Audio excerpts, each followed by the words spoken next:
New York's former top cop, Bernie Kerik. He's been undercover, a commissioner of the NYPD, and now he's taking you behind the badge on 77 WABC. Bad boys. Good afternoon. This is Bernie Kerik behind the badge at 77 WABC here in New York City. Sitting in studio with my man Bruce, and we're going to have a good show today. Bunch of stuff I want to go over in the next hour. Breonna Taylor. I want to start with the incident that led to all this chaos and controversy over the last week, especially after the indictment came down with in the Taylor case. So I figured I needed to get somebody in here that knows a little bit about policing, knows a little bit about serving warrants, knows a little bit about, how these things happen. And I'm not going to have somebody that knows a little bit. I'm probably going to have somebody that knows more than just about anybody I could have on the air. And the reason being is because this guy at one point in time was the head of special operations for all of the Drug Enforcement Administration, and he was the chief of the New York Drug Enforcement Task Force. So we're going to go to the All Points Bulletin hotline and talk to Derek Maltz. Derek, what's happening, man? How are you? Bernie, how are you today on this beautiful Saturday? I'm doing okay. So, to put everything out there and put it up front, I've known you since you were a kid, just about, but I actually worked for your father, who, in my opinion, was one of the best DEA agents that I know. He was the chief of the New York Drug Enforcement Task Force. I was talking to a friend of ours today when I put out the notice that you were going to be on the show. Mark Mukasey called me, and he said, it's kind of wild, You followed in your father's footsteps, and you wound up actually taking over the task force. My son followed in mine. Mark Mukasey followed in his. Mike Mukasey, who was the Attorney General for George Bush, he was the chief judge in the federal courts here in Manhattan. So I want to welcome you to the show, and I want to get into the Breonna Taylor case. With a couple issues, and these issues are things that they keep coming up because people keep putting out a narrative out there that, what happened was intentional. Her death was intentional. Her death was because of race. Her death was because, of some police brutality and things like that. So I want to go through this incident real quick, and then I'm going to let you comment. Breonna Taylor, evidently, she was involved with someone that was dealing drugs.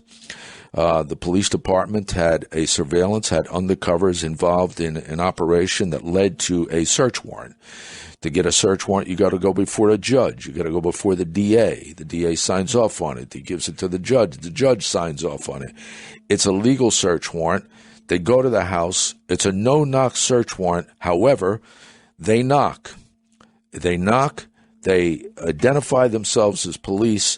They boom the door, and when they boom the door, the boyfriend of Breonna Taylor opens fire, strikes a sergeant. That sergeant and others returns fire, and during the course of that, Breonna Taylor is killed. Is that your understanding of what happened?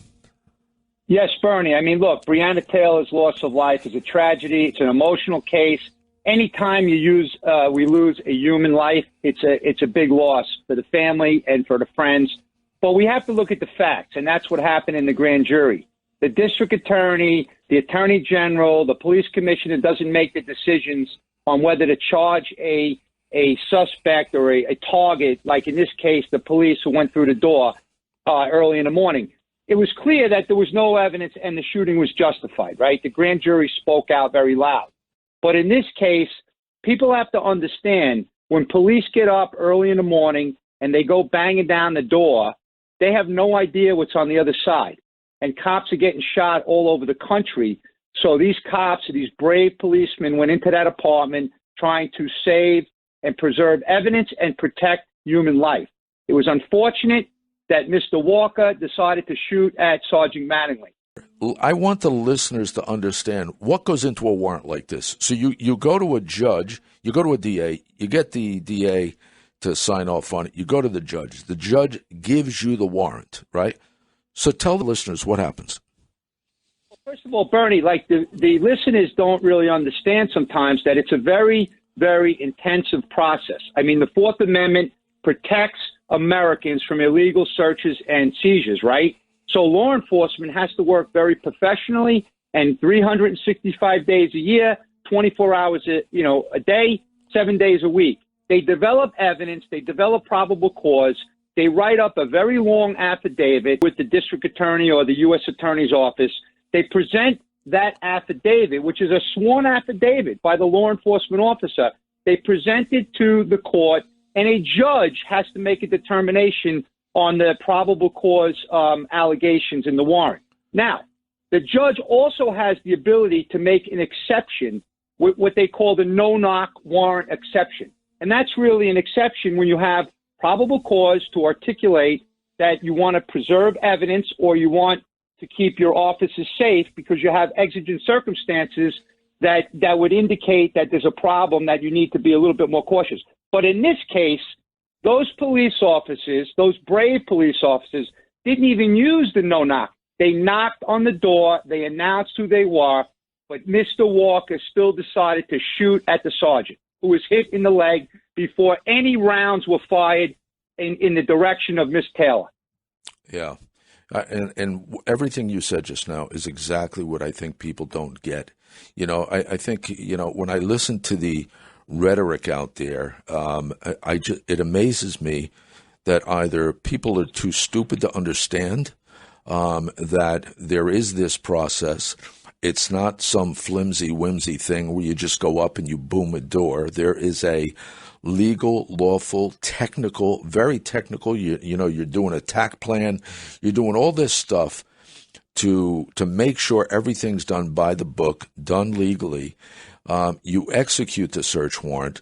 Somebody opens fire. You return fire. During the course of that, somebody dies. And then you have these idiots out there that are basically saying it was an intentional killing, that it was a murder, that it was racist, that it was driven by race or driven by police brutality or police officers that were completely off the hook, which is, it's a falsehood. It's a lie. So now you have somebody like Charles Barkley. You have Shaq O'Neal. I watched them. They were being interviewed the other day, and they said basically that they told the truth. They said exactly what we're saying, and people were like slamming them. And Charles Barkley made the comment that, he said this whole defund the police circumstance. He said, listen, nobody wants to defund the police, especially the white communities. Well, I got news for you. I'll take it a step further. In New York City, and because you were here, the black communities don't want, the real leadership in the black communities do not want to defund the police because the police is the one that keeps those communities safe. When Rudy and I were in office, and that murder rate dropped in the black community by some close to 80%, they didn't want to defund the police. Granted, you have some circumstances, very few, of negativity, but for the most part, men and women, 99.9% of the men and women in law enforcement go out and do a job that nobody else wants to do. They don't care what color your skin is when they get a 911 call calling for help. They just go do that job. And at the end of the day, I think there has to be more people out there that tell the truth, and we need leaders like Shaq O'Neal, like Charles Barkley, and others that will stand up and call it what it is. Am I wrong? No, Bernie, you have to look at the facts. I mean, narcotics offices and DEA agents, FBI agents, Homeland Security agents, that's a very, very dangerous job. And when you go into a search warrant situation, these perpetrators can easily, destroy the evidence. They flush it down the toilet bowl in the tub, right? They want to get rid of the evidence. So you have just a few seconds to get in there with that element of surprise before they have an opportunity to grab a weapon or to destroy evidence. So it's very important. And by the way, Judges do not sign search warrants unless they're reading specific probable cause. Right. Like this guy, Jamarcus Glover, was a convicted drug dealer. He picked up a package or two from the apartment of Breonna Taylor. The car registered in her name, going over to different locations suspected of drug, business. So there's a big, lengthy process. But, Bernie, one thing I'd like to say to your listeners is that I worked in law enforcement about 28 years. I never remember a day where any cop woke up in the morning and said, I want to go to hurt somebody today. I want to go and because of their race or their gender. They wake up and they just are proud of protecting the public. And like you said, it doesn't matter if it comes from the black community, the white community, Hispanic, Chinese. It doesn't matter. They're very consistent. Things do happen out there in the streets. This is not a black and white situation. But, the viewers just have to look into the facts. I like to say you got to peel back the onion, Bernie, right? They talked about how Miss Taylor was sleeping in her bed and the racist cops went into her house to kill her. Well, that's so far from the truth, right? Because if that was the truth, the grand jury would have indicted all these police officers. That's exactly right. Well, listen, Derek Maltz, former chief of special operations for the DEA, former chief of the New York Drug Enforcement Task Force. Nobody better to talk about this than you. Thanks for coming on, and I'll get you back, and we can do this again. This is Bernie Kerik, 77 WABC. We'll be right back.